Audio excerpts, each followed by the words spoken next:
नाज़रीन, बॉलीवुड की किसी सेकंड क्लास मूवी का स्क्रिप्ट भी इससे ज़्यादा अच्छा होगा जो कि इमरान खान साहब ने एक हफ्ते के दौरान पंजाब के हवाले से बिलखसूस पॉलिटिक्स खेली है। पंजाब असेंबली और खैबर पख्तूनख्वा असेंबली को डिसॉल्व करने का ऐलान किया गया। एक जानिब चीफ मिनिस्टर पंजाब चौधरी परवेज़ इलाही बैठते हैं, दूसरी जानिब चीफ मिनिस्टर खैबर पख्तूनख्वा महमूद खान बैठते हैं और फिर उसके बाद इमरान खान साहब जनरल बाजवा की बुराइयां करना शुरू होते हैं और फिर ऐलान करते हैं कि जनाब एक हफ्ते के बाद मैं असेंबलियां तहलील कर दूंगा। और फिर जब स्क्रिप्ट आगे बढ़ता है तो हम देखते हैं कि अगले दिन यानी पूरे 24 घंटे के इंतजार के बाद चौधरी परवेज इलाही एक इंटरव्यू में इजहारे नागवारी करते हैं कि जब खान साहब जनरल बाजवा के खिलाफ बात कर रहे थे तो मुझे अच्छा नहीं लगा। अब सूरत हाल यह है कि क्या चौधरी परवेज इलाही अपने आप को इमरान खान से डिस्टेंट कर रहे हैं और जो उनका मौकफ था कि जब तक पंजाब असेंबली का इजलास इन सेशन हो तो तहरीके अदम एतमाद नहीं पेश की जा सकती, तो फिर उस इन सेशन इजलास में तहरीके अदम एतमाद कैसे पेश हो गई, उनके खिलाफ, स्पीकर के खिलाफ, डिप्टी स्पीकर के खिलाफ। इसी तमाम तर सूरत हाल पर हम बात करेंगे। मेरे साथ स्टूडियोज में मौजूद है मोहतरम माजिद निज़ामी साहब, सीनियर जर्नलिस्ट है। माजिद भाई बहुत बहुत शुक्रिया, हमें इस्लामाबाद से ज्वाइन किया। मोहतरम फरीद रईस ने, सीनियर एंकर पर्सन है मेरे साथ। माजिद भाई, मैं सबसे पहले आपसे गुफ्तगू का आगाज़ करूंगा।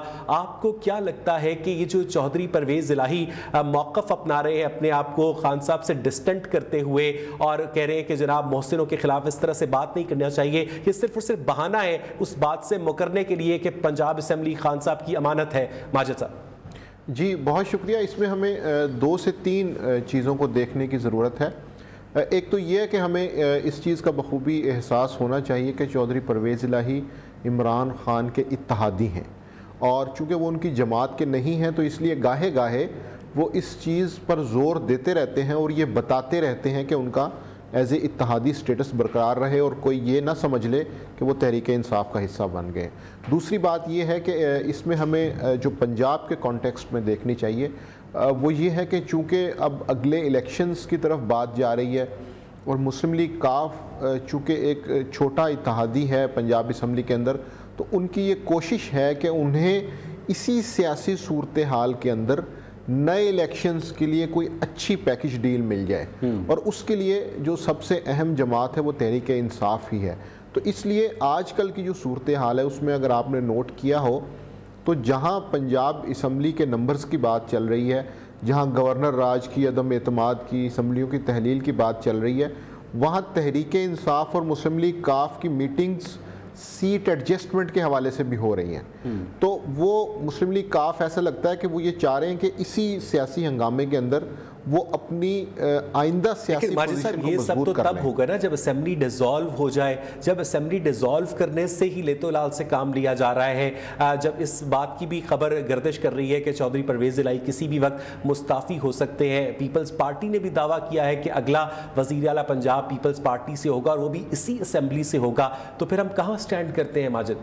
जी मेरा ये ख्याल है कि अगर असम्बली डिसॉल्व हो जाती है तो उसके बाद मुस्लिम लीग काफ की वो हैसियत नहीं रहेगी बारगेनिंग के लिए। तो इसलिए आजकल वो ज़्यादा ज़ोर अपनी मुस्तकबिल की चीज़ों को मैनेज करने पे लगा रहे हैं। जहाँ तक आज के मंजरनामे का ताल्लुक है तो वो इंटरेस्टिंग इसलिए है कि चूँकि हमने पंजाब में पिछले 4-8 महीनों में ये देख लिया है कि 2 इजलास भी हुए, 2 इलेक्शंस भी हुए, CM भी बने, आए गए, मामला अदालत में भी गया।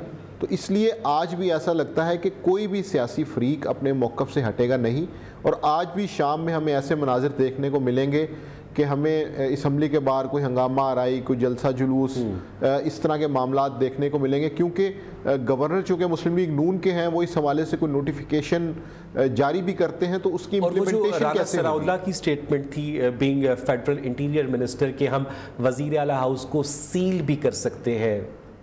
जी यही मैं आपसे डिस्कस करना चाह रहा था कि अगर गवर्नर को इस तरह का नोटिफिकेशन इशू करते हैं तो वो कौन सी अथॉरिटी है?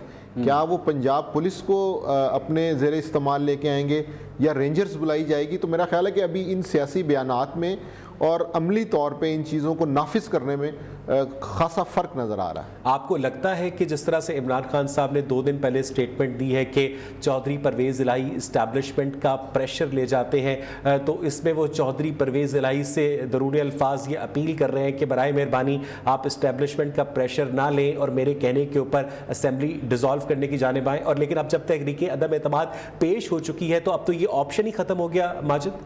जी, इसमें मेरा ख्याल है इमरान खान को ये समझने की ज़रूरत है कि चौधरी परवेज़ इलाही ने कभी इस चीज़ से इनकार नहीं किया कि उनकी नज़रियाती हम आहंगी इस्टेब्लिशमेंट के साथ है। सो इसलिए उन्हें कोई प्रेशर लेने की ज़रूरत नहीं है, वो इस चीज़ को अपना फ़र्ज समझ के अदा करते हैं।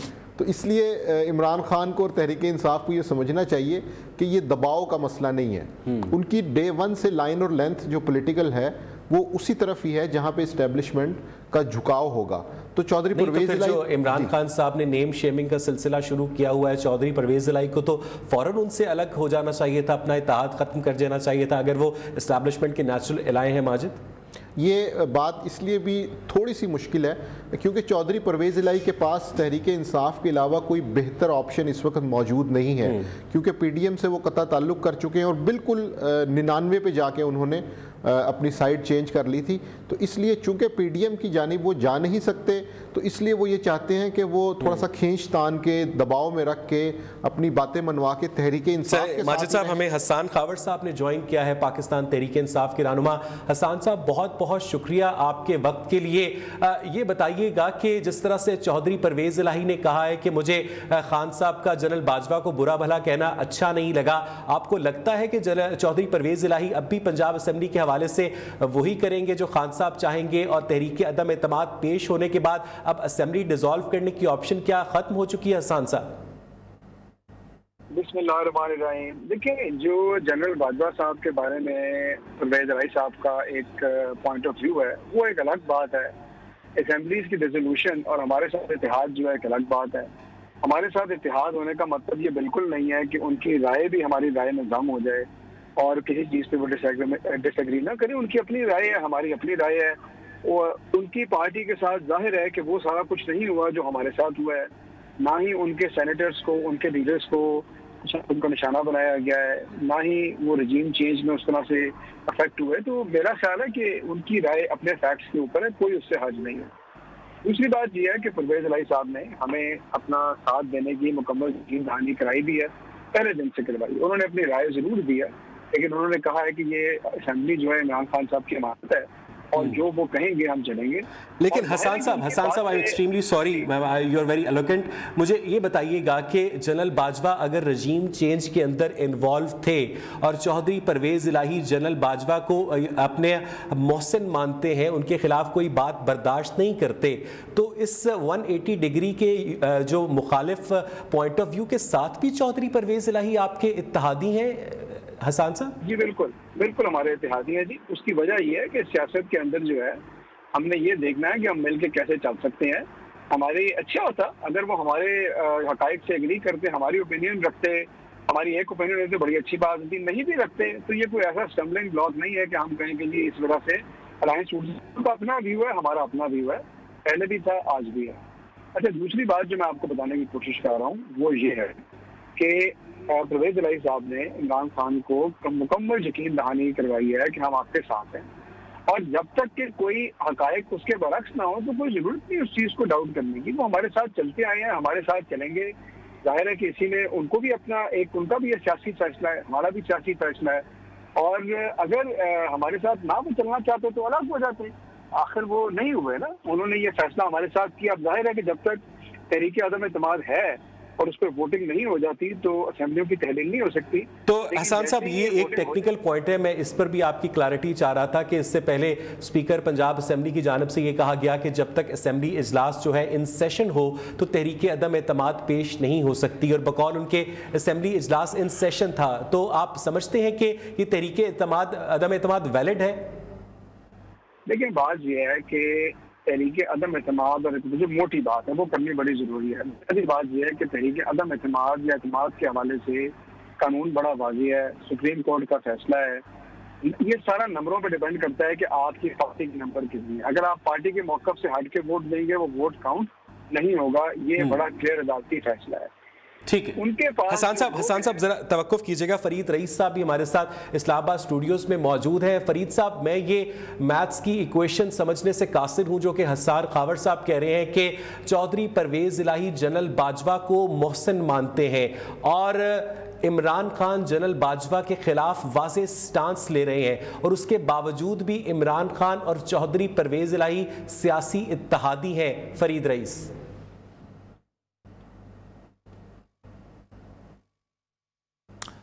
वेज़ बहुत शुक्रिया आपका। हसन साहब हमारे बड़े अच्छे दोस्त हैं। आपने कहा कि आप कासिर एक क्वेश्चन समझने के लिए, मुझे भी लगता है मुझे हसन साहब के साथ चाय कॉफ़ी या खाने पर बैठ के ये क्वेश्चन उनके साथ समझनी पड़ेगी। उनसे ज़रा वो ज़्यादा बेहतर अंदाज में हमें समझा सकते हैं। लेकिन चूँकि देखें पॉलिटिकल उनका कोalition पार्टनर है, उनकी रूलिंग कोalition है आपकी पंजाब के अंदर, पाकिस्तान तहरीक इंसाफ और PMLQ। आपने कुछ वक्त पहले जब आप ये सारी चीज़ें हो रही थी तो PTI चेयरमैन इमरान खान साहब ने कैटेगोरिकली ये कह दिया था, और उन्होंने ये बात अपने पार्टी वर्कर्स को भी मैंने ये मैसेज दिया और ये बात कही कि हमारे वो रूलिंग और वो कोalition पार्टनर हैं, इसलिए उनकी बातों का बुरा ना मनाया जाए। तो मुझे तो ये बज़ाहिर लगता है कि जो भी अगर एक डिफरेंसेस ऑफ दी ओपिनियन है, या अगर चौधरी परवेज़ इलाही कोई बात अगर कह भी रहे हैं तो उसको पाकिस्तान तहरीक इंसाफ, उनके वर्कर्स, उनके स्पोक्स पर्सनस और पार्टी के अंदर वो तमाम लोग उनको उस तरह से नहीं ले रहे हैं। अब यहाँ पे एक बहुत इंपॉर्टेंट बात, आपकी बात बिल्कुल अपनी जगह पे दुरुस्त है, एक सोचने और समझने वाले शख्स के लिए ये बात बिल्कुल दुरुस्त है कि अगर आपकी रूलिंग कोalition भी है, अगर आपके अलाई भी हैं, आप एक दूसरे के साथ मिलकर एक सूबे के अंदर हुकूमत चला रहे हैं, तो आपका पॉइंट ऑफ व्यू और आपका जो नैरेटिव, आपकी जो लाइन एंड लेंथ है, उससे हट के अगर आप ही के सपोर्ट किया हुआ चीफ मिनिस्टर जो है वो उसके बरक्स कोई बात अगर करता है तो यकीनन सवाल के अंदर या तो PTI इसका बेहतर तौर पे जवाब दे सकती है या फिर काफ लीग इसका बेहतर तौर पे जवाब दे सकती है। लेकिन एक चीज बहुत इंपॉर्टेंट है कि दो मौक़िफ़, एक नयाम में दो तलवारें आ सकती हैं फरीद? नहीं, बिल्कुल नहीं हो सकता। लेकिन जब आपकी जब बात देखें ना, मैं और आप इसमें क्या कर सकते हैं कि अगर पाकिस्तान तहरीक इंसाफ को इसमें बुरा नहीं लग रहा, यानी अगर असान भाई ये कहते हैं कि ठीक है उनकी पार्टी को इसमें कोई एतराज़ नहीं है, अगर PTI के स्पोक्स पर्सन ये कहते हैं कि उनको इस पर कोई एतराज़ नहीं है, मैं और आप जितने सवालात उठा लें। ठीक है फरीद, मुझे यहाँ पर एक ब्रेक लेनी है, ब्रेक से वापस आएंगे तो हम माजिद साहब से भी इसके ऊपर एनालिसिस लेंगे। लेकिन अब तक की सिचुएशन पर यह कहा जा सकता है कि ये शहर तिलिस्मात है, कुछ कह नहीं सकते, पहलू में खड़ा शख्स फरिश्ता है कि खुदा है। Stay with us.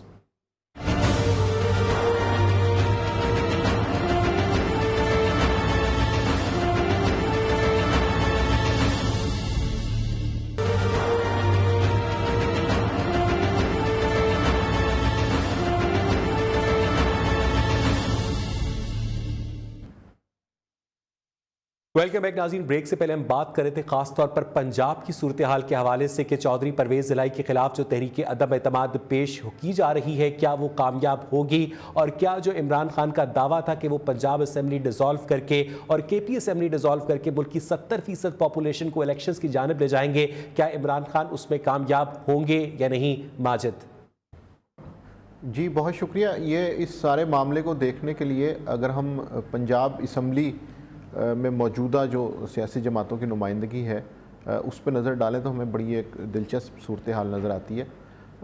इस 371 के ऐवान में तकरीबन 5 वोटों की अक्सरियत से तहरीक इंसाफ और मुस्लिम लीग काफ की हुकूमत कायम है। तो ये जो अभी हम ब्रेक से पहले बात कर रहे थे कि जनरल बाजवा की हमायती परवेज़ इलाही हैं और जनरल बाजवा के मुखालिफ इमरान खान हैं, तो ये कैसे चल रहे हैं? तो मेरा ख्याल है कि ये जो नंबर्स हैं ये हमें समझने में मदद देंगे कि क्यों इनका साथ अभी तक बना हुआ है। उसकी वजह यह है कि 186 का नंबर चाहिए होता है पंजाब असम्बली के अंदर, तो चूँकि जो 5 की अक्सरियत है तो वो इस तरह से है कि 10 मुस्लिम लीग काफ के जो MPAs हैं वो तहरीक इंसाफ के साथ हैं। अगर वो ना हो तो तहरीक इंसाफ पंजाब में हुकूमत कायम नहीं रख सकती। तो ये वो एक बारीक सा नुक्ता है जिसकी वजह से दोनों एक दूसरे को बर्दाश्त, लेकिन वो जिस जमात से उनका ताल्लुक है काफ लीग के MPAs का, उसके सरबराह PDM के साथ है। जी बिल्कुल, और उनका जारी करदा हुक्मनामा चूँकि अदालत ने तस्लीम नहीं किया तो इसलिए यहाँ पे ये सिचुएशन बरकरार रही।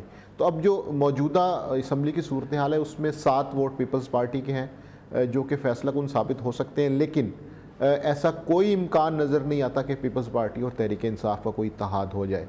तो इसलिए मुस्लिम लीग काफ और तहरीक इंसाफ इन दोनों के लिए ज़रूरी है कि ये अपनी तमाम तर नाराज़गी के बावजूद एक दूसरे के तो फिर साथ इसका मतलब है कि तहरीक तो अदम इसको एतमाद कामयाब नहीं हो सकती माजिद? उसमें कल रात से स्पीकर जो पंजाब असम्बली है सत्यान खान, उनकी तरफ से भी कुछ ऐसे बयानात आए कि अपोजिशन के कुछ MPs से उनका राब्ता है, पीपल्स पार्टी के MP हैं, मुस्लिम लीग नून के हैं, इसी तरह कुछ आज़ाद अरकान हैं जो अपना फ़ैसला करने में आज़ाद हैं, तो उनसे उनका राब्ता है। तो वो ये चाह रहे हैं कि मुस्लिम लीग काफ और तहरीक इंसाफ ये जो 190 का नंबर है इसको भी थोड़ा सा ज़्यादा करके 195 तक ले जाएं ताकि वो एक सिक्योर सिचुएशन फील करें।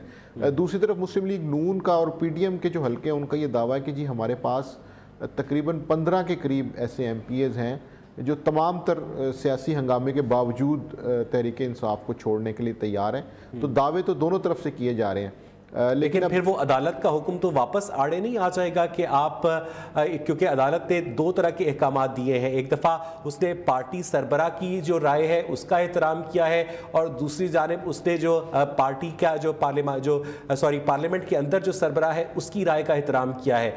तो ये तो पिक एंड चूज़ हो गया माजिद जी। ये दोनों में इस मामले को ऐसे देखा जाएगा कि पहले मरहले में अगर ये सारा कुछ इसी तरह चलता है तो पहले मरहले में ये होगा कि कोई भी जमात 186 का नंबर नहीं ले पाएगी।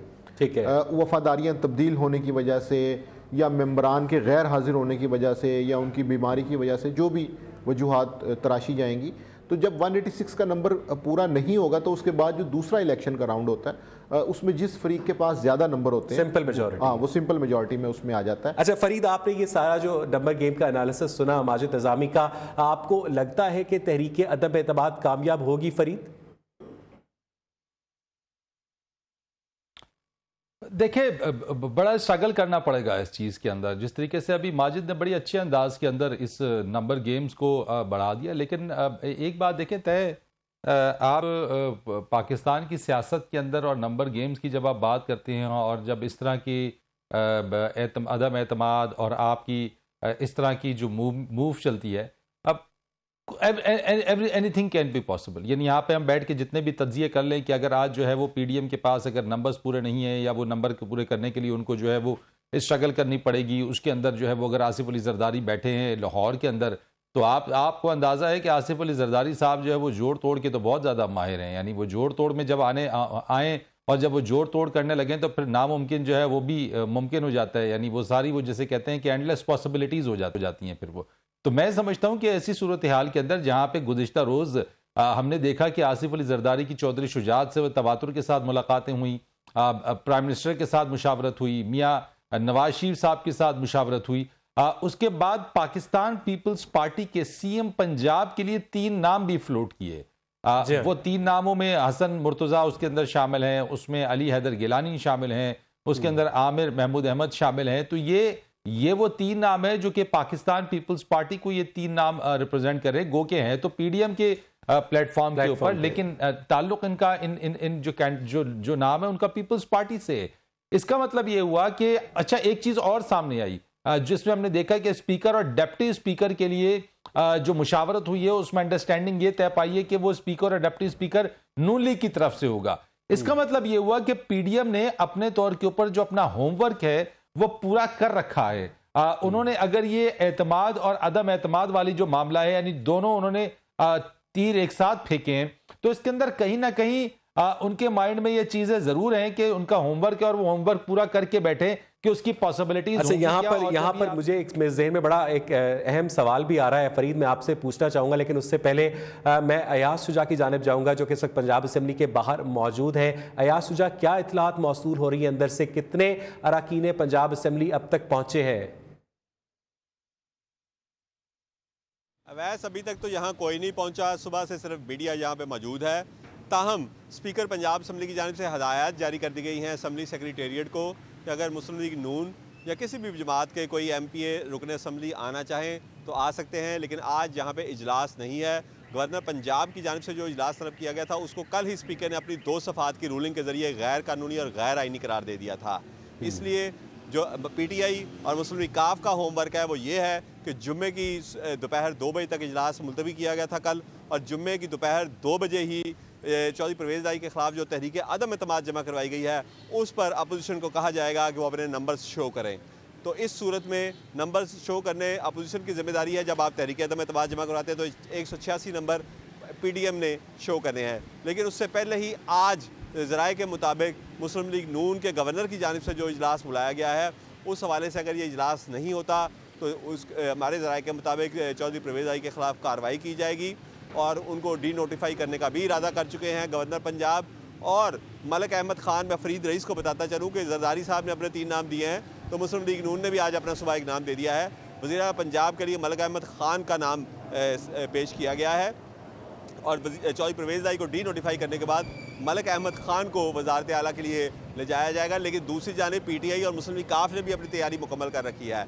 गवर्नर की जानिब से ऐसे किसी भी आर्डर को अदालत में चैलेंज किया जाएगा। तो ये जो जंग है एक बार फिर पंजाब असम्बली की अदालत में ही होगी। जो इससे पहले भी जुलाई में जब 22 जुलाई को वज़ीर आला पंजाब का इलेक्शन हुआ था तो अदालत में ये जंग हुई थी, तो अब भी ये जंग अदालत में ही लड़ी जाएगी और अदालत ही इस पर फैसला देगी कि कौन सा फरीक कानून बहुत एप्ट एनालिसिस है, बल्कि बहुत ज़रा अहम इतलात भी हैं। अयाज माजिद, क्या कहेंगे आप कि अगर मलिक मोहम्मद अहमद ख़ान का नाम भी तजवीज़ कर दिया गया है नून लीग की जानिब से और अगर गवर्नर पंजाब बलीगुर रहमान की जानिब से डी नोटिफाई किया जाता है CM को और CM उसके खिलाफ लाहौर हाई कोर्ट चले जाते हैं, तो फिर अल्टीमेट फैसला तो chief justice Lahore high court का प्रिवेल करेगा? माजिद जी बिल्कुल, और मैं ये समझता हूँ कि PDM जमातों की तरफ से इस टाइम वज़ीर आला के ओहदे के लिए जो नाम सामने आ रहे हैं वो ये चाहते हैं कि एक तरह से नफ्सियाती तौर पे बर्तरी वो अपने सामने लेके आएँ कि हम कंफर्टेबल हैं, हमारे राब्ते मौजूद हैं, कुछ ऐसे अरकान हैं जो तहरीक इंसाफ और मुस्लिम लीग नून से वफ़ादारियाँ तब्दील कर लेंगे। तो मेरा ये ख्याल है कि वो अभी थोड़ा सा एक स्टेप आगे आना चाह रहे हैं नफ्सियाती तौर पे, ताकि वो एक मैसेज दे सकें कि हम इस सारी सियासी सूरत हाल में फ़ायदा हमें होने वाला है। लेकिन जिस तरह से अय्याज शुजा साहब ने बात की, ये मामला अदालत में ही जाता हुआ दिखाई दे रहा है। उसकी वजह ये कि आज अगर गवर्नर के कहने के बावजूद इजलास नहीं होता तो उसके बाद गवर्नर के अहकामात पर अमल दरामद कौन करवाएगा? तो उसमें अहम सवाल ये कि कानून नाफिज करने वाले इदारे चूँकि पंजाब हुकूमत के मातहत हैं, तो ऐसा कौन सा इदारा होगा कि जो वफाकी हुकूमत के या गवर्नर के अहकामात पर अमल दरामद के लिए सामने आएगा? तो अगर जिस तरह सियासी तौर पे ये कहा जा रहा था मुस्लिम लीग नून की तरफ से कि जी हम कुछ इक़दामात करेंगे, तो क्या वो पंजाब में रेंजर्स को बुलाएंगे या पंजाब की जो पुलिस है उसके अंदर से वो किसी ऐसे अफसर को नामजद करेंगे जो ये सारा काम करवाएगा? तो मेरा ख्याल है ये खासा एक पेचीदा बिल्कुल ठीक है। फरीद रईस, आप क्या कहेंगे कि अगर गवर्नर पंजाब की जानिब से डी नोटिफाई किया जाता है CM को तो उनके अहकामात पर अमल दरामद कौन सा इदारा करवाएगा? जी बिल्कुल, ये बड़ा अहम सवाल है यहाँ पे कि एक चीज़ के ऊपर अगर वो उस चीज़ में हो जाता है तो अमल दरामद होगा, क्योंकि यहाँ तो देखें ना, गवर्नर आपका विफाक का है, विफाक में PDM की हुकूमत है, पंजाब के अंदर जो है वो PTI और काफ लीग की हुकूमत है। तो यकीनी तौर के ऊपर मेरे ख्याल से कोई बहुत ज़्यादा वक्त बाकी नहीं है इसके अंदर, ये देखना होगा। क्योंकि एक तरफ तो ये भी कहा जा रहा है कि जो गवर्नर ने जो ऑर्डर दिए हैं, जो उसमें जो समन किया था, जो उसके अहकामात हैं, उन अहकामात पर अमल दरामद होगा। और ये बात आपने गुज़िश्ता रोज़ आपने सुनी भी और आपने उसका हवाला भी दिया। वफाकी वज़ीर दाखिला राना सनाउल्लाह वो कह चुके हैं, वो उन्होंने वाज़े तौर पे कह दिया कि जनाब अगर वो एतमाद का वोट लें अगर आज, और अगर आप नहीं लेंगे तो फिर वो अपने दफ्तर में नहीं होंगे, वो नहीं रह सकेंगे वो अपने दफ्तर के अंदर। और जैसे अभी अयाज शुजा साहब ने भी ये बात बताई है कि मलिक अहमद खान का नाम जो है वो वज़ीर आला पंजाब के लिए फ्लोट किया गया है नून लीग की तरफ से। अच्छा फरीद, जरा तवक्कुफ कीजिएगा। अयाज शुजा, आप की बात हुई है इस सिलसिले में वहाँ पर मौजूद लोगों से, अरकान पंजाब असम्बली से, कि आज जो है अल्टीमेट जो लड़ाई है वो लाहौर हाई कोर्ट में ही लड़ी जाएगी और वाकई गवर्नर पंजाब जो है डी नोटिफाई कर देंगे CM को? वैसे ये मेरे ज़राए ने मुझे बताया है, हमने राब्ता किया आज इजलास के हवाले से। मुस्लिम लीग काफ और PTI तो कल ही इंदिया दे चुके हैं कि आज इजलास नहीं होगा और स्पीकर ने इजलास जुम्मा दोपहर 2 बजे तक मुलतवी किया और कल 2 सफ़ात का एक लेटर भी लिख दिया जिसमें गवर्नर की तरफ से समन किए गए इजलास को गैर कानूनी और गैर आइनी करार दे दिया। उसके बाद गवर्नर बज़िद थे कि आज ही इजलास होगा। राना सनाउल्लाह और मुस्लिम लीग नून की दीगर क़यादत की जानिब से जवाब आ गया कि कल अगर वो इत्तेमाद का वोट नहीं लेते तो अपने ऑफिस में नहीं होंगे, हम उनको ऑफिस सील कर देंगे। यहाँ पर इनकी तरफ से काउंटर स्ट्रेटजी ये थी कि अगर ऐसी कोई कोशिश की जाती है, हमारे ख़िलाफ़ कोई ऐसा कोई काम किया जाता है तो उस पर हम फिर अदालत से रजू करेंगे। उसी तरह जैसे 22 जुलाई के इंतखाब में उस वक्त के डिप्टी स्पीकर सरदार दोस्त मोहम्मद मज़ारी ने जब चौधरी परवेज़ इलाही ने वोट ले लिए तो उन्होंने एक खत निकाला। बिल्कुल ठीक है अयाज शुजा, अब तक यहाँ पर आप हमसे मजीद भी अपडेट देते रहेंगे। नाज़रीन, इस वक्त सिचुएशन ये है कि जिस ब्यूरोक्रेसी को अवामी नुमाइंदों ने चेक करना होता है वो इस वक्त इक़्तिदार की म्यूजिकल चेयर खेल रहे हैं और ब्यूरोक्रेसी को प्रैक्टिकली पूछने वाला कोई नहीं है। मुझे यहाँ पर एक ब्रेक लेनी है। Stay with us.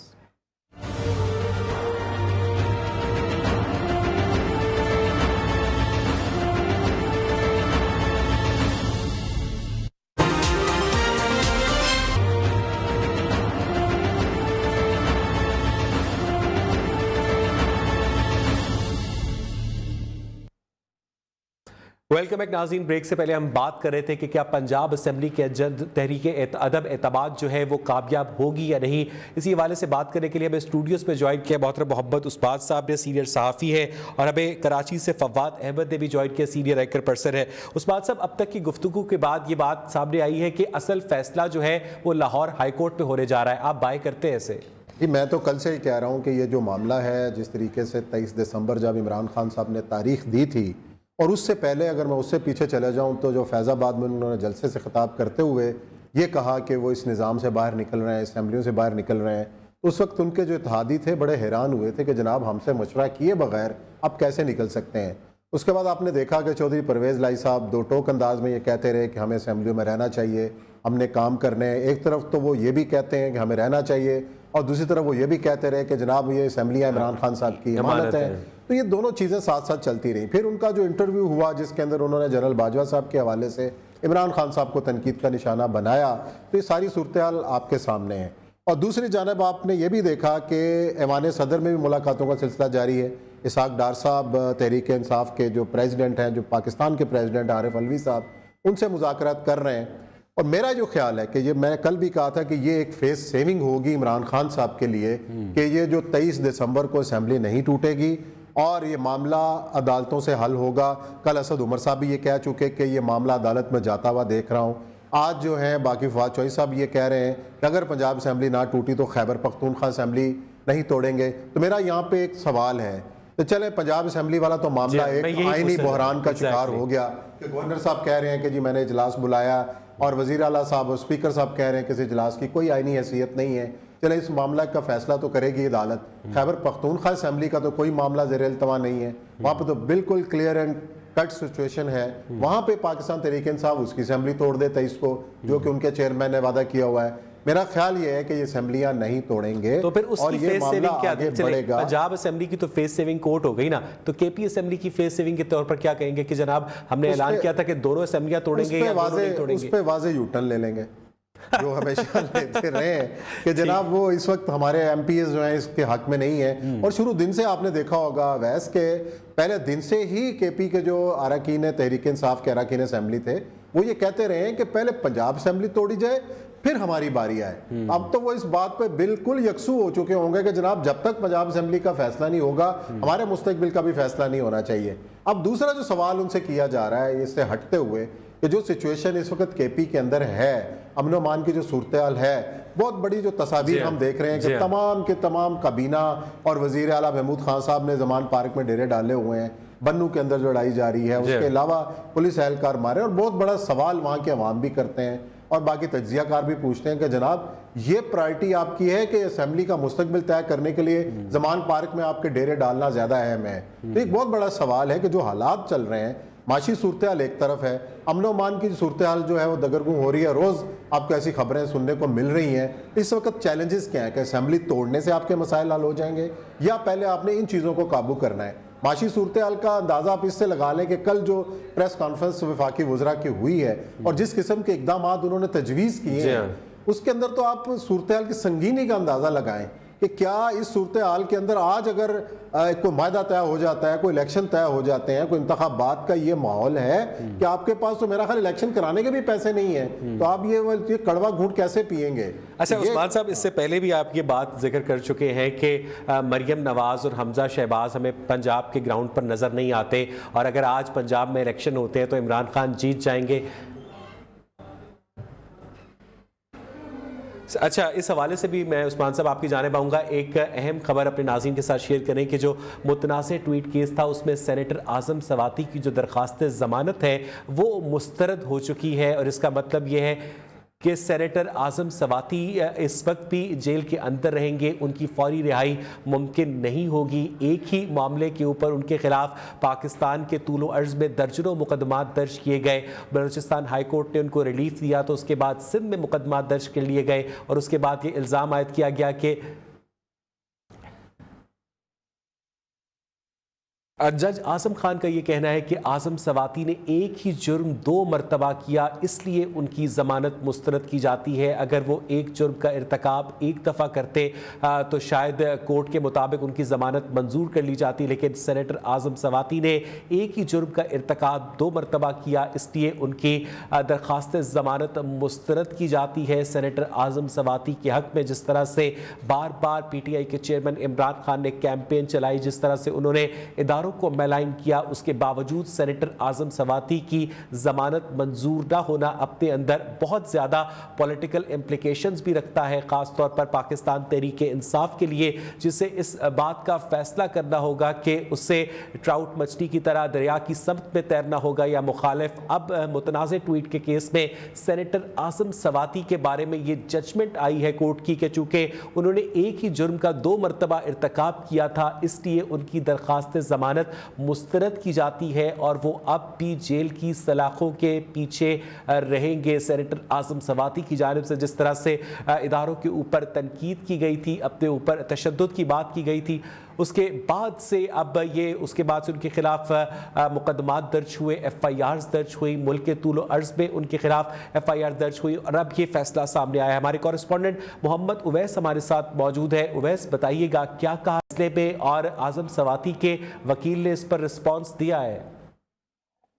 जी बिल्कुल, अब से कुछ देर कबल ही इस्लामाबाद की स्पेशल सेंट्रल जज के अदालत के जज आजम खान ने ये महफूजशुदा फैसला सुनाया है, जिसमें आजम खान सवाती की जो जमानत की दरख्वास्त थी उसको खारिज कर दिया है। अदालती शॉर्ट हुक्मनामे में ये कहा गया है कि आजम खान सवाती की दरख्वास्त जमानत जो है उसको मुस्तरद किया जाता है, खारिज किया जाता है, क्योंकि आजम खान सवाती ने एक ही जुर्म 2 बार किया। इससे कबल क्योंकि आजम सवाती के जो वकील थे बाबर अवान, उनकी जानिब से 2 दिन कबल अपने दलाइल मुकम्मल कर लिए गए थे, जिसमें कहा गया था एक 74 साला बुजुर्ग शहरी के साथ ये सलूक किया जा रहा है कि 3 सूबों में उनको घुमाया गया है, जगह जगह उनके खिलाफ FIR काटी जा रही हैं। ठीक है, बहुत शुक्रिया उवैस। फवाद अहमद हमारे साथ कराची में मौजूद हैं। फवाद, अभी इससे पहले हम बात कर रहे थे पंजाब असम्बली की मुमकिना तहलील और तहरीक अदम एतमाद के हवाले से, लेकिन जो सेनेटर आजम सवाती के हवाले से खबर आई है कि उनकी दरख्वास्त जमानत मुस्तरद कर दी गई है, तो मैं इसको जरा अगर लिंक करूं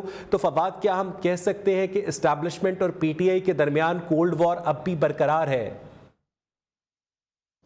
देखें जी, इस्टेब्लिशमेंट की दरख्वास्त के ऊपर ही ये कार्रवाई हुई है। दरख्वास्त से मेरी मुराद ये है कि जो जिस तरह के पटिशनर हैं, उससे अंदाज़ा ये हो सकता है कि आजम सवाती साहब ने जिस तरह की बातें की थी उसके बाद उनके खिलाफ इसी तरह की कार्रवाई होनी थी। लेकिन अदालती जो फैसले हैं उसके ऊपर मैं अब किसी इस्टेब्लिशमेंट से या किसी फर्द से उसको मुंसलिक करना बहरहाल एक ऐसा अमल है कि जो जिससे परहेज करनी चाहिए। अच्छा फवाद, अगर इसी को मैं एक्स्ट्रापोलेट करूं तो मुझे बताइएगा कि जो बातें आजम सवाती ने की उससे कहीं ज्यादा खतरनाक बातें पाकिस्तान तहरीक इंसाफ के चेयरमैन इमरान खान ने की हैं, तो पाकिस्तान तहरीक इंसाफ के चेयरमैन इमरान खान के लिए अलग कानून है और सेनेटर आजम सवाती के लिए अलग कानून है। फवाद, इमरान खान साहब के खिलाफ भी कोई एप्लीकेशन देगा तो मुकदमा दर्ज हो जाएंगे और फिर इमरान खान साहब भी कोर्ट ऑफ लॉ के अंदर उसी तरीके से आएंगे कि जिस तरीके से आजम फवाद, आप जानते हैं कि एप्लीकेशन दी नहीं जाती, दिलवाई जाती है। सर, जिसने दिलवानी है उसने फैसला करना है, मैं तो फैसला नहीं कर सकता। ना मैंने कभी एप्लीकेशन दी है, ना मेरी ख्वाहिश है कि मैं किसी के खिलाफ इस तरह के केस में चले हम वापस आते हैं अब अपने आज के मेन इशू के ऊपर। फवाद, आपको क्या लगता है कि जो तहरीक अदम एतमाद पंजाब में पेश की गई है, इसका मंतकी नतीजा क्या निकलेगा? देखें जी, तहरीक अदम एतमाद से पहले जो गवर्नर साहब ने एतमाद का वोट हासिल करने के लिए जनाब परवेज इलाही साहब से दरख्वास्त की है कि आप फौरी तौर पर एतमाद का वोट लें। असल में तो मैटर वो है कि जिसने अभी कुछ देर के अंदर डिसाइड हो जाना है, क्योंकि अब तक की जो मैंने कानूनी माहिरीन की गुफ्तगू सुनी है उसके मुताबिक एतमाद का वोट लेना वज़ीर आला के लिए इंतहाई ज़रूरी है। तो चूंकि वो एतमाद के वोट से दाएं बाएं हो रहे हैं, तो सबसे पहले तो ये मैटर अदालत के अंदर जाएगा। उसके बाद फिर अगला मैटर है कि तहरीक अदम एतमाद का क्या होगा और परवेज इलाही साहब जो है वो किसी और तरीके से वज़ीर आला रहेंगे या नहीं रहेंगे। पहले तो यही मामला कोर्ट के अंदर जाना है। लेकिन देखें अवैस, इस सारे कानूनी जंग को हम अगर एक लम्हे को छोड़ दें, क्योंकि न मैं कोई कानूनी माहिर हूं, ना उस्मान साहब, ना माजिद निजामी साहब, या और जो हमारा पैनल यहाँ पर मौजूद है, कानून बहुत सारी जो है वो लकूने छोड़ता है, बहुत सारे मामलात ऐसे होते हैं जी बहुत इलास्टिक होता है, हाँ, तशरीह करने पड़ती है। जाहिर है कि फरीद भी जो है वो उसके ऊपर उस तरीके से नहीं तबसरा नहीं करेंगे क्या होगा कैसे होगा, लेकिन दो तीन चीजें हैं जो सियासी तौर पर जिसके ऊपर हम तजिया कर सकते हैं।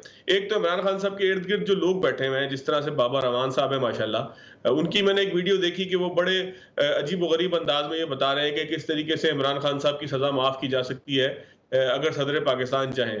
तो ये कोई अंधेड़ नगरी चौपट राज नहीं है कि सदर पाकिस्तान या गवर्नर या इस तरह की दीगर अथॉरिटीज जो है वो जो मर्जी चाहेंगी करेंगी। ये पूरा एक सेट ऑफ लॉ है कि जिसको फॉलो करते हुए आगे की तरफ बढ़ना होता है और उसके बाद फिर कोई ना कोई फैसला होता है। इसके अंदर बहुत सारी रिवायात भी जो है वो आड़े आती हैं और बहुत सारे मामलात भी होते हैं। इस मिसाल को देने का मकसद सिर्फ और सिर्फ ये है कि बाबर अवान साहब जैसे लोग और इस तरह के दीगर जो लोग हैं कि जो इंतहाई गैर संजीदा हैं, बल्कि आप ये कह लें कि कानून के साथ खिलवाड़ के लिए हर वक्त तैयार रहते हैं, ये उन्हीं जैसे लोगों का दिया हुआ इमरान खान साहब को मशवरा है।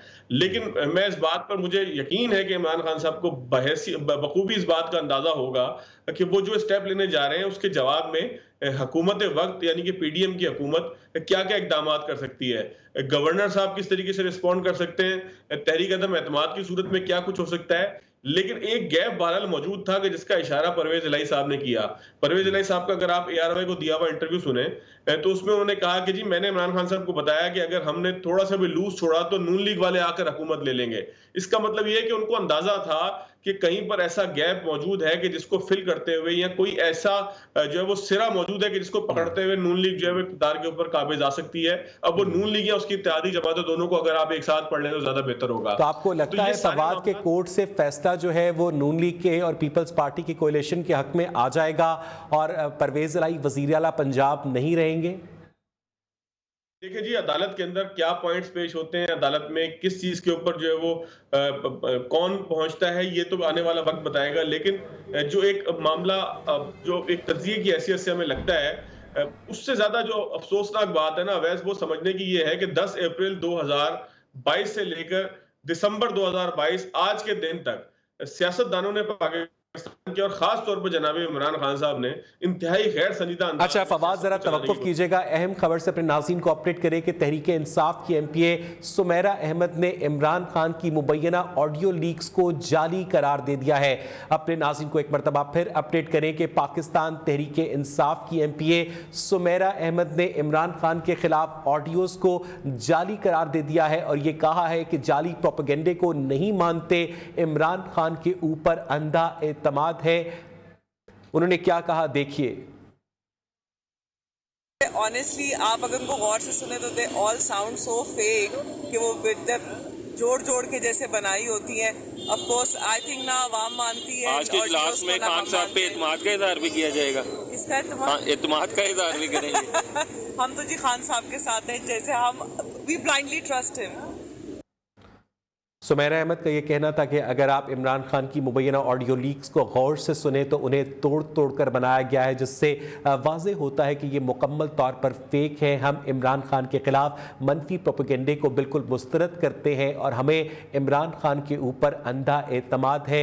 इमरान खान की ज़ेर सदारत खातून MPS का मुशावरती इजलास जारी है और उससे पहले पाकिस्तान तहरीक इंसाफ की MPA सुमेरा अहमद ने यह कहा कि हम इन ऑडियो लीक्स को जाली करार देते हैं। हमारे कॉरेस्पॉन्डेंट वकास गौरी हमारे साथ मौजूद है। वकास, क्या कहना था सुमेरा का?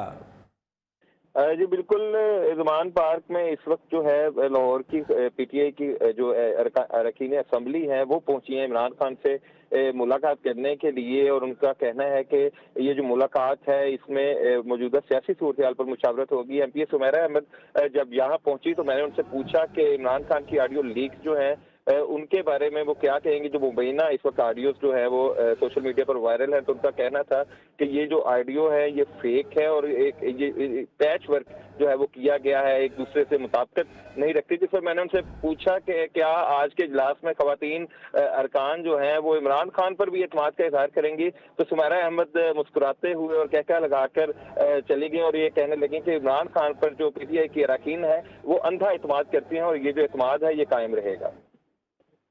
बहुत शुक्रिया वक्कास गौरी, हमें बता रहे थे कि सुमैरा अहमद ने मुकम्मल तौर पर पीटीआई के चेयरमैन इमरान खान पर एतमाद का इजहार किया है और उन्होंने इमरान खान की मुबैना ऑडियो लीक्स को जाली करार दिया है। हमें यहाँ पर एक ब्रेक लेनी है, स्टे विद अस।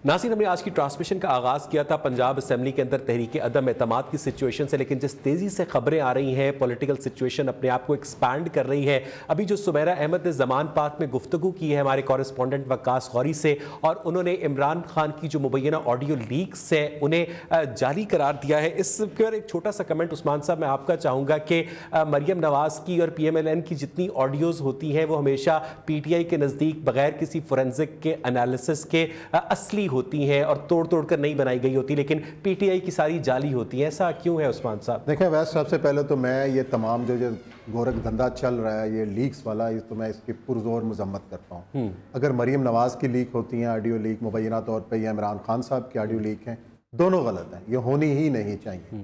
ये जो रवायत है इसका मतलब ये है कि इस मुल्क के अंदर कोई भी महफूज नहीं है, किसी की प्राइवेसी नहीं है। अब जब आपका वज़ीर-ए-आज़म हाउस, आपके वज़ीर-ए-आज़म की आप ज़ाती गुफ्तगू या सरकारी गुफ्तगू तक लीक हुई हैं और उसकी जो हैकर्स उसको लीक करते रहे हैं, आज तक उसके ऊपर ना कोई कमीशन बना, ना उसकी कोई तहकीकात हुई, ना सामने आई, ना कोई उसके जो जिम्मेदार हैं वो पकड़े गए, तो ये मैं समझता हूँ ये काबिल मजम्मत चीज़ है। और बाकी ये जो वीडियोस की सियासत है इससे क्या निकलना क्या है, मैं तो ये समझता हूँ क्या साबित क्या करना चाहता है। मैं sorry for being devil's advocate Usman साहब, कि अगर एक वीडियो के अंदर एक शख्स दूसरे शख्स को कत्ल करता है तो क्या सिर्फ इसलिए उसे उस कत्ल की सजा नहीं दी जाएगी कि इस वीडियो का सोर्स क्या है? ये अलग एक बहस है अलग। मैं तो ये जो जाती किस्म की जो बातें आप कर रहे हैं या जो वीडियोस आ रही हैं उन ऑडियोज के अंदर बकायदा बड़े बड़े पाकिस्तान के अंदर जो मामलात है डिस्कस हो रहे हैं। नहीं, वो डिस्कस हो रहे हैं। मैं तो ये कह रहा हूँ कि एक ये हमारी सिक्रेसी है। मैं जब गवर्नमेंट ऑफिशियल्स की बात कर रहा हूँ, आपके इंतहाई हसास किस्म की गुफ्तगू आपके दुश्मन के पास भी पहुँच सकती है जब आप इस किस्म की चीज़ें कर रहे होते हैं। मतलब आपका कौन सी ऐसी शख्सियत है जो महफूज है, मेरा एक सवाल है। बाकी ये जो चीज़ें हैं इसके ऊपर तो फिर आप इसका फ्रांजिक करा लें, फिर ये साबित करें कि ये सही है गलत है। लेकिन बात जिस तरह सुमैरा अहमद बुखारी ने कही है कि उनको अपने लीडर पे अंधा एतमाद है, जब लीडरान पर अंधा एतमाद और अंधी तकलीद की जाती है ना, तो फिर आप जो मर्जी कर लें तो वो लीडर ही होता है, उसकी तकलीद जारी रहती है, वो उस पर कोई फर्क पड़ने वाला नहीं है। वैसे कल मुसर्रत जमशेद चीमा साहबा का बयान मैं सुन रहा था कि जब आप बड़े फैसले करते हैं, जब आप किसी को ललकारते हैं तो ऐसी चीजें आपको डराने के लिए। बिल्कुल ठीक है। माजिद निजामी, आप समझते हैं कि जो खान साहब का बड़ा फैसला था असेंबलियां तोड़ने के हवाले से वो बैकफायर कर चुका है? मेरा ख्याल है अभी ये कहना खासा कबल वक्त है। वो चाहते ये हैं कि 2 बड़ी असम्बलीज़ को तहलील करके बुनियादी तौर पे वो अगले इंतखाबात के इनकाद को जल्द अज जल्द मुमकिन बनाना चाहते हैं। इस गोल की तरफ अभी उनका जाना खासा मुश्किल लग रहा है, क्योंकि अगर पंजाब असम्बली के अंदर इस तरह के मामलात सामने आ रहे हैं कि जिनसे कुछ तकनीकी आइनी कानूनी पेचीदगियाँ बन रही हैं, तो फिर उसके बाद खैबर पख्तूनख्वा असम्बली का मुस्तकबिल भी जो है उस पर भी सवालिया निशान होगा कि क्या उसकी असम्बली तहलील नहीं होगी। क्योंकि अगर एक सूबे की असम्बली तहलील की जाएगी तो उससे मुल्की सियासत पर वो दबाव मुरतब नहीं होगा जो पंजाब जो कि पाकिस्तान का सबसे बड़ा सूबा है। और यह कहा जाता है कि यहाँ का जो वज़ीर आला है वो वज़ीर-ए-आज़म पाकिस्तान की टक्कर का होता है, उसके पास इतने इख्तियारात हैं, उसके पास इतने मालियाती इख्तियारात होते हैं। तो अगर पंजाब की असम्बली का मुस्तकबिल उसकी तहलील दाव पे है तो मेरा नहीं ख्याल कि खैबर पख्तूनख्वा की असम्बली तहलील करने से कोई सियासी माहौल बन पाएगा। फरीद रईस, आप क्या समझते हैं कि सिर्फ खैबर पख्तूनख्वा असेंबली जो है खान साहब तहलील करेंगे अगर पंजाब असेंबली की तहलील में मुश्किलात पेश आती हैं खान साहब को? ये तो उन्होंने मशरूत कर दिया PTI ने कि जब तक पंजाब की असेंबली तहलील नहीं होगी तब तक KPK की असम्बली भी तहलील नहीं होगी, यानी कि ना ही 9 मन तेल होगा ना ही राधा नाचेगी। तो भाई बात यह है कि उस एक के साथ दूसरे को नत्थी करने वाली तो बात यहाँ पे आपको सामने नजर आ गई कि कितने वो संजीदा हैं। एक सबसे बड़ा सवाल है जो मैं तो कर रहा हूँ आजकल, लेकिन मुझे उसका जवाब कोई भी पीटीआई के ना ही तर्जुमान, ना कोई उनके सीनियर लीडरशिप, ना कोई वर्कर्स के, भाई आपको असम्बली तहलील करना थी। आप 17 दिसंबर को 2 वज़ीर आला बिठाया आपने, और आप बिठा के उस दिन तहलील कर देते। आपने हफ्ते का वक्त दे दिया, आपने हफ्ते का एक मार्जिन दे दिया, और हफ्ते के मार्जिन के बाद आपने कहा कि अब मैं 17 को नहीं, आज तो मैं बात कर रहा हूं, अब मैं 23 को करूंगा। यानी कि उस दरमियान में पीडीएम को पूरा खुला मौका दे दिया आपने कि वो जो मर्जी है करें। मैं एक बात कर रहा था, उस वक्त बात रह गई कि जिस वक्त ये एतमाद और अदम एतमाद के हवाले से बात हुई, पीडीएम ने जो दोनों एतमाद का वोट लेने के हवाले से भी और अदम एतमाद की जो तहरीक दोनों चलाई है, ये भी ध्यान में रखिएगा कि उस वक्त जो रात गए असम्बली जो सेक्रेटरी हैं उनकी मौजूदगी में वहाँ पे ये सारी चीज़ें जमा होती हैं। अब एक सवाल बड़ा है, वैसे तो पीटीआई डिफेंड करती है कि चौधरी परवेज इलाही उनके हैं, लेकिन सवाल उनसे ये भी होना चाहिए कि भाई आप ये चेक कर लीजिए कि वो आपकी तरफ से खेल रहे हैं या उनकी तरफ से खेल रहे हैं। अब उन इन्वर्टेड कॉमास के अंदर है, अब आप जवाब खुद ही तलाश कर लीजिए कि उनका मतलब क्या है। तो बहरहाल बात यह है कि ये उन्होंने ना करनी थी ना वो करेंगे। ये पॉलिटिकल गिमिक उन्होंने खेला है, एक ऐसा जैसे आपने अपने इंट्रो में फर्स्ट जब आप ट्रांसमिशन का आगाज आपने किया कि एक बड़ा अच्छा एक बड़ी फ्लॉप फिल्म का स्क्रिप्ट भी बड़ा कुछ मुनासिब होता है। ये एक ऐसा स्क्रिप्ट है जो कि जिसकी कोई ना समझ है, ना कोई बूझ है, ना कोई सर है, ना ही कोई पाँव है, ना कोई ऑब्जेक्टिव है। अच्छे चले एक चीज और भी कर ले, मैं एक सवाल और भी पूछता हूँ कि भाई चले आज असम्बलियां तहलील हो जाती हैं, आज आप कहते हैं चले इस हुकूमत को घर जाना चाहिए, आज आपसे 8 माह इंतजार नहीं हो रहा है। आपके पास अगर इलेक्शन हो जाते हैं तो आपके पास उसके बाद का प्लान है, इकॉनमी को ठीक करने का प्लान है, मईशत को बेहतर करने का प्लान है। जो इस वक्त आपका केपी इस वक्त हॉट हुआ है, आप देखें वहां पे कि वहां पे जो टेररिज्म हो रही है वो हॉट हुआ है। ये यहाँ पे मशवरे कर रहे हैं, आपस में बैठ रहे हैं कि कब तोड़नी है कब नहीं तोड़नी है। भाई अपना जिस सूबे में हुकूमत है उस सूबे को देखो तो सही, वहां पे आप जाके कि वहां हो क्या रहा है, वहां चीजें क्या चल रही हैं, उसको आप देखिए। अच्छा, फरीद रईस यहाँ पर अपने नाज़रीन के साथ अब एक ब्रेकिंग न्यूज शेयर करने जा रहे हैं। गवर्नर राज की बाज़गश्त सुनी जा रही है। इस बात का इम्कान जाहिर किया जा रहा है कि मियां बलीगुर रहमान जो है वो पंजाब का अमली तौर पर चार्ज संभालने जा रहे हैं। गवर्नर पंजाब 4 बजे के बाद नया नोटिफिकेशन जारी कर देंगे, ये कहना है वफाकी वजीर दाखिला राना सनाउल्लाह का। और अगर पंजाब में गवर्नर राज नाफिज होता है तो इसका मतलब यह है कि पंजाब असम्बली की तहरीक अदम एतमाद, पंजाब का वजीर आला परवेज इलाही, ये सब कुछ इररेलेवेंट हो जाएगा। और बाकायदा फेडरल इंटरवेंशन के नतीजे में जो पंजाब की पूरी ब्यूरोक्रेसी है, पूरी इंतजामिया है, गवर्नर राज के नतीजे में मियां बलीगुर रहमान के मातहत हो जाएगी। और उसके बाद ना सिर्फ पाकिस्तान तहरीक इंसाफ के MPs इररेलेवेंट हो जाएंगे, ना सिर्फ PTI की पावर इररेलेवेंट हो जाएगी, बल्कि नून लीग के MPs भी अपना वो स्टेटस खो बैठेंगे। उस्मान साहब, ये जो खबर सामने आ रही है गवर्नर राज के हवाले से, आपको लगता था कि ये वन ऑफ द पॉसिबिलिटीज थी? देखिए, मैं जैसे पहले कहा कि ये मुझे तो ऑल स्क्रिप्टेड मामला लग रहा है कि किसी ना किसी तरीके से पंजाब का ये वाला मामला जो है वो इस तरीके से जाए और अदालत में जाए। गवर्नर आज लगता है तो मामला अदालत में PTI लेके जाएगी, फिर वहाँ से जो इतना वो हालात क्या बयान करते हैं गवर्नर साहब के, जिसकी बेस के ऊपर उन्होंने गवर्नर राज लगाया, ख्याल है कि असम्बलियों से वो हाई कोर्ट से उड़ जाएगा। अब मामला ये है कि 23 तारीख किस तरीके से निकालें और आगे मामला क्या होगा। और अभी आपने देखा कि 2 अहम अपॉइंटमेंट जो हैं, चीफ सेक्रेटरी पंजाब चेंज हो गए हैं आज ही, जो और IG पंजाब साहब ने जो है वो भी अपने काम से मादरत की है और नया IG भी आज ही तैनात होने का इम्कान है। तो वो एक तो देखो तब्दीली का तो आगाज़ हो गया।